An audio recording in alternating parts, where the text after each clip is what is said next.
the 60s, no one really had sick graphics going on. It was really logo-based.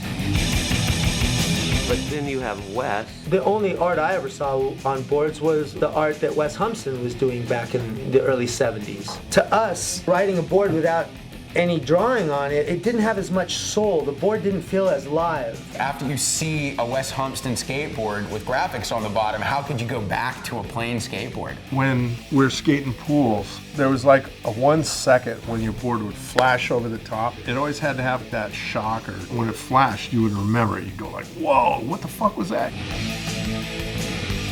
I have over there 1965 life cover. It's got a chick doing a handstand. It says, skateboards, the craze and the menace. We're real lucky, actually, that people stuck it out. The skateboards were so crude and unrefined that you had to be good to keep your excitement with it.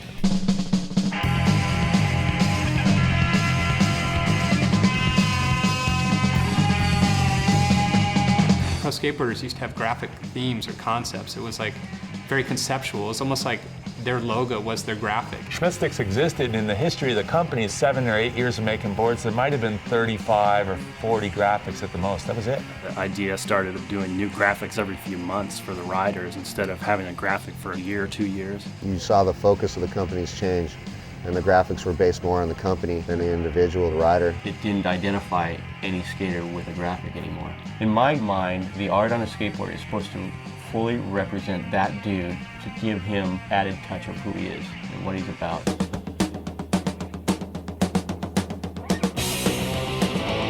You know what's going on eBay?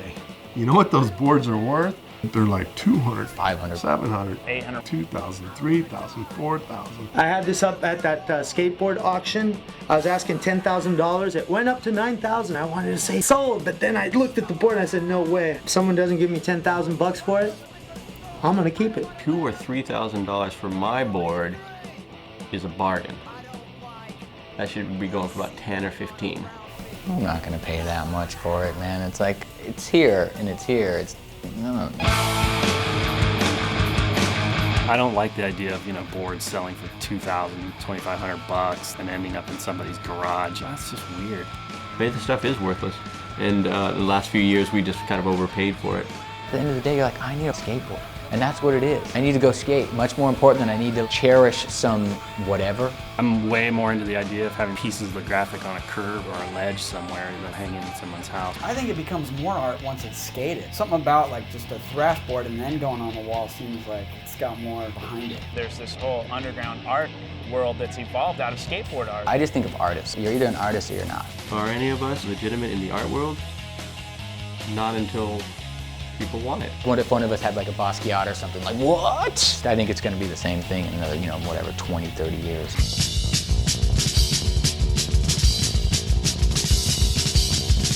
They were setting out to do their own thing.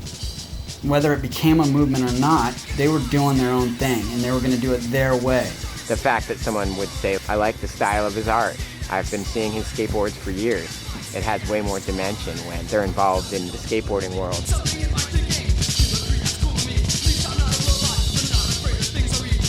I do artwork, skateboard artwork. When it comes down to it, I'll tell all them motherfuckers I'm their daddy.